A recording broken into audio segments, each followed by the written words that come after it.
Hello, everybody, and welcome to the show. Today, we're going to be doing things a little different. We're not going to be doing our intro or extro and all that other stuff. I just want to talk today because I think everyone knows what happened yesterday. We are facing another enormous tragedy in this country, one that involves losing the lives of children to a monster. And I want to talk about that today. I want to talk about how it's totally normal for people to act on emotions when something like this happens. And we have to be respectful of that. But still, in the end, we have to use common sense and we have to use logic. And it's okay for people to demand things that they have no idea how to do. Like, we have to stop this and I want to do this and that. And, those things might not even be possible. But in the heat of the moment isn't the time to contradict a grieving parent, things like that.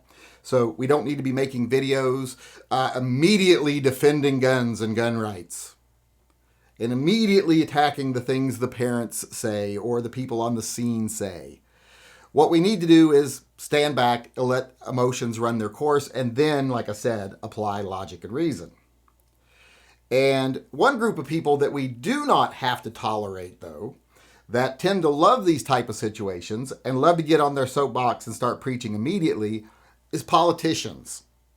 The ones that want to send their, prayers and well wishes, and the ones who want to get up on their soapbox and start yelling that, why haven't we done anything to stop this in this country? Those people. I even watched a politician yesterday say, America's the only country where kids have to be afraid that they're going to die at school. I'm like, really? Did you really just say that? At a time when schools and daycare centers are being blown up in other countries? The Middle East, Ukraine, etc. At a time where in Central and Southern Africa, schools get raided quite often by militant groups where they just shoot the boys and steal all the girls and put them into the sex trade and kill the ones that won't do that. All of that, like China, where people are murdering 8, 10 kids at a time with knives in schools. You're ignoring all that because something bad happens here every 5 to 10 years. Well, that's pretty convenient. But putting that aside, the ones that say, why haven't we done anything? I think it falls on us as logical people to say, yeah, you're right. Why haven't we done anything? You're the ones in charge. Your Congress, Biden, Congress, everybody. Why haven't you done anything? Why didn't Trump do anything? Why didn't Bush do anything? And the Congresses that served under them, why didn't they do anything? When you get up there and say, this happens and we never do anything and it's just continuing to happen. Well, you're right. And it's because of you. What are you doing to stop these things? There's all kinds of things that can be done to stop these things. I talk about this kid who committed this crime. And, I call him a monster because he was. But here's the thing. He didn't start off a monster. He was made a monster. A lot of the times they're made by the system. And a lot of times the people around them know they're monsters. But there's nothing they can do about it. And it's because politicians have failed this country. All of them, right, left. They've all failed this country. Why have you, in the 20 or 30 years you've been serving in Congress, sometimes 40, 50, why haven't you been able to do something to establish even a semi-competent mental health system in this country? You haven't done it. Why haven't you, in all those years you've been in charge, why haven't you done something to fortify schools?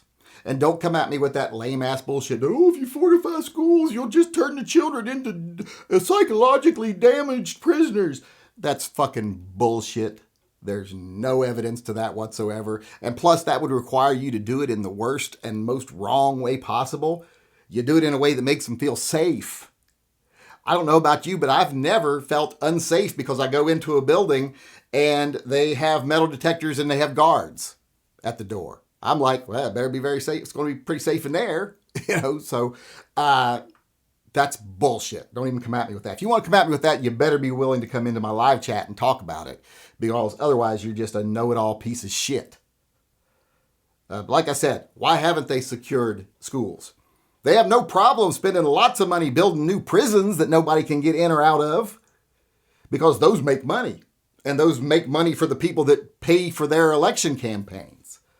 So that's where they send all the money, because those prisons are for profit. Schools aren't for profit. So they don't want to put any money into that. They don't really value children. If they actually valued the lives of children, why aren't they dealing with mental health issues? Like I said before, because suicide is like the number 2 cause of death in young people, especially teenagers.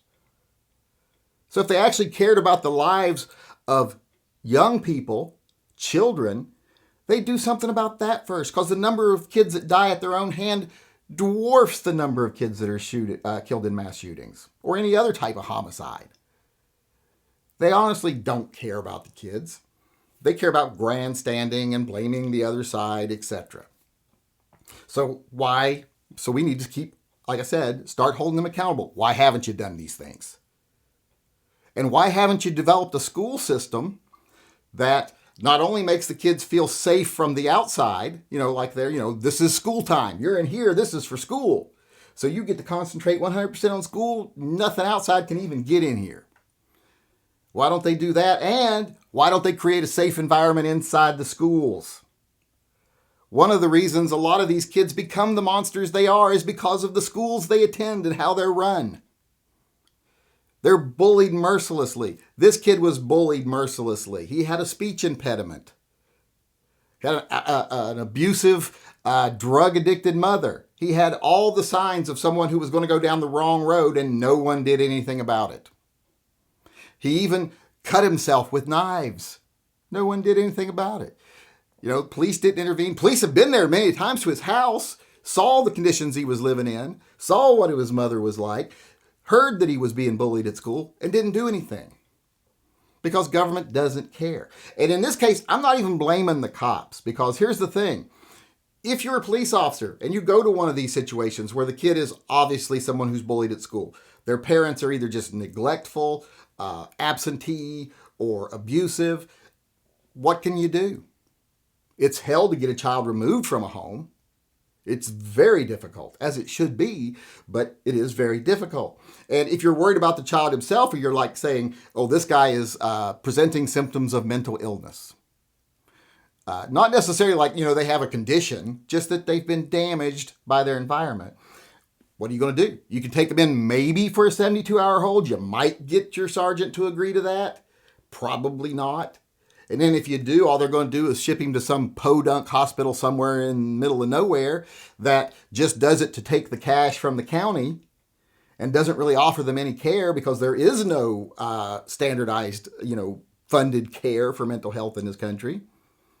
And he's going to have a 3-day respite at a hospital, and then he's going to be thrown back out on the street. Often they just put him out the front door. They don't even take him back home. There's been instances where I've seen personally where they take a kid into a 72-hour hold, a teenager, older teen. They take him 2 counties away, put him on a 72-hour hold. When it's over, they just let him out the front door. And he's now 2 counties away from home, 16 years old, doesn't know what to do.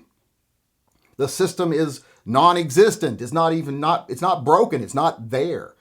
And why isn't it? And like I said before, why don't we have a school system where they actually deal with bullying, where they actually care about the kids getting along? They don't. Believe me, I've had kids in high school. I've got one in high school now, one who just graduated, and he's in college now. The schools don't care. They care about maintaining the status quo, working as little as possible because they don't get paid well. And that's all they really care about. I have had to go to the school before and had to deal with the fact that, when one or two of the jocks of the school, the star athletes, are fucking with some little kid and shoving him in a locker because he's effeminate, that's just, it's rough housing. It's things boys do. It's okay. It literally told that to me.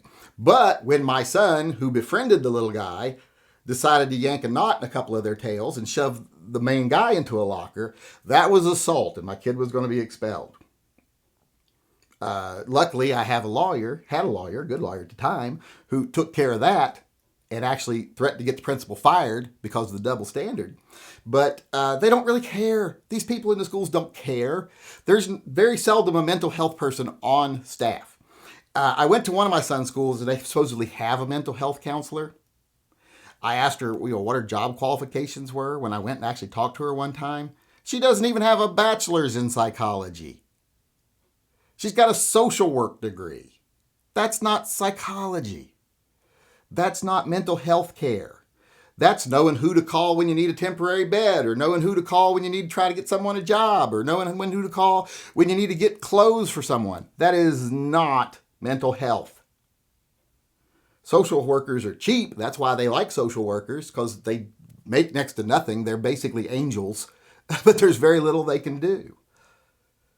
So these politicians that are railing against what's been happening, and why aren't we doing anything? I echo that. Yeah, why aren't we doing anything? Like I've said, why isn't there good mental health care in this country? Why don't we have secure schools? Why aren't the schools themselves actually dealing with these issues? Why aren't parents dealing with these issues? If your child's a fucking monster on the internet, making other kids' lives miserable, and the school tells you, get them off the fucking internet. Be a parent. They start holding the parents more accountable for this shit. If my kids were doing that, I would feel like I should be accountable. If I found out my kid was harassing people online, he'd be offline completely. My sons know there's certain things they can't even say when they're playing Xbox, or else they will be no longer the owners of an Xbox. So parents need to get involved in this. School administrators need to do the things they're supposed to do. We need to get mental health people on the job. And these politicians need to quit spending money on other things. They've got billions and trillions of dollars going through their fingers every day to their special interest projects and overseas, but they can't secure the schools, build nice, secure schools, period. And deal with the monsters before they become monsters. If we didn't have the monsters, we wouldn't have to worry about whether they get guns or bombs or whatever and go after our children, because we would have dealt with them before they became monsters.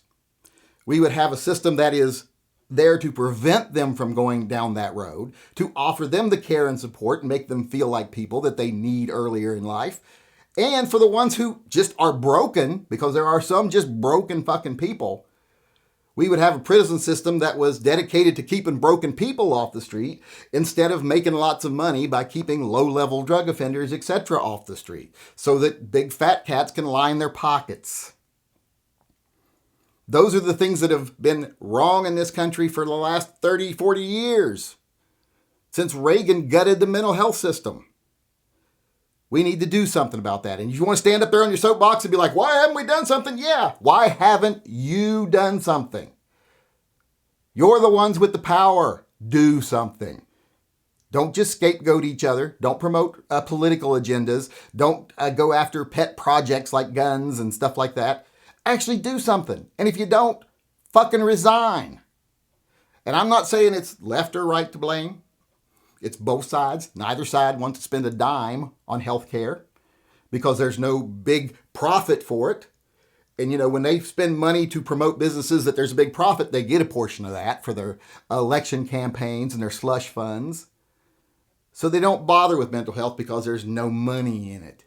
They don't bother with better, more secure schools. There's no money in it. Both sides. Even the people on the right that come out after that there's a shooting. And they say, well, why haven't they made more secure schools, and why isn't there better mental health? They say that right after the shooting, but if you talk to them any other time, they're like, I'm not paying taxes for schools. I don't even have a kid in that school. That shit. I'm not having my taxpayer money go to supporting some, crazy person. Not doing it. I don't like taxes. Taxes are theft. But then they want the government to do all these things. And then there's the people, like I say, on the left that demonize the tool. Oh, if they couldn't get guns, things like this wouldn't happen. Pipe bombs are easy to make. I can make a pipe bomb in 5 minutes. Used to make them all the time when I was a kid. So bad guys can do bad things. The trick is not to try to keep all the bad things on the top shelf where the monsters can't reach them. The better idea would be to let's deal with the people so they don't become monsters. These vulnerable children that are bullied in school. If you look at the last 3 school shooters, every single one of them had issues. They were either autistic or had a speech impediment. I had a speech impediment when I was in school. My whole elementary school life, I went to speech therapy every Tuesday and Thursday. Went down in the little room in the back of the cafeteria that was usually the music room and got speech therapy. Me and Carrie Diamond and a couple other people. So I know what that's like. But back then, they dealt with it. They helped us. You don't see that happening now. Because, it's too expensive. You care about kids when it's politically expedient, but not when it's going to cost money. And that's politicians and people alike. I'm so tired of the hypocrisy. Either you believe in the government being able to provide a mental health system, you believe in the government being able to provide safe schools, or you're anti-government, one or the other. Choose a lane, at least find moderation to some extent.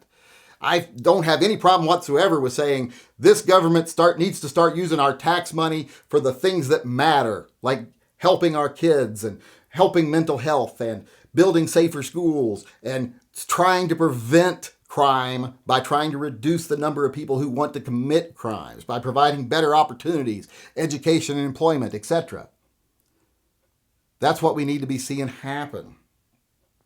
People need to be able to do something. The hypocrisy has to stop. You can't say on one hand, we need to do something, and on the other hand, I'm not paying for it. I'm not being part of this. You got to stop that shit.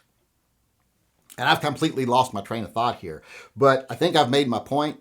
These politicians, I'm not here to defend gun rights today. The Second Amendment does that. The courts do that. I'm here to say these politicians that want to get up there and say, we need to do something. Why aren't we doing something? We need to start holding them accountable. And when they put forward ideas like, even gun control, I'm willing to listen. I'm a no compromise Second Amendment person, but I'm willing to listen because you never know. They might say things like, the idea that someone's an adult at 18 is outdated. And I'd be like, I agree 100%. That was never based on science. Period. That was based on a time when, you had to get married at 16 and have babies before you were 23 because you might die at 35 from a splinter. It's outdated. If they wanted to say we need to raise the age for guns to 21 and also alcohol and military service and voting, all of it moved to 21, I'd be willing to consider that. But not just on one pet project, not just on, we want to get rid of guns for them, but we still want them voting for us. When they're 16, or 18, they're still smart enough to vote for us, just not to handle a gun. That's bullshit. So we need to stop with that crap. Like I said, I'm not here to defend guns, but I am here to hold politicians accountable. Anytime they suggest a law, if it makes sense, we'll listen. But usually they put forward things like Biden. We need to get rid of this and that. We need universal background checks and we need blah, blah, blah. And how would that have stopped this crime? You ever notice that if you sit down and actually deal with the things they suggest, it never would have stopped the crime you're talking about. Period. The things they suggest, that wouldn't have stopped this crime. Now, maybe the 21 years old to buy things might have, because he wouldn't have been able to buy the rifles. He would have had to put more effort into it, like make a pipe bomb or burn down a building or something. So he might not have gone through with it. He might not have felt safe enough or empowered enough. But other things they suggest, like, we just need to get rid of, we got to make it tighter on who can have these. We need to ban these things. We need to ban those things. Well, if it's just banning a type of gun, there's other types of guns and there's other types of weapons. Banning a tool don't work. It's better to deal with himself. The problems he faced through his life. Take those obstacles out of kids' way in life. That would be a better solution to that.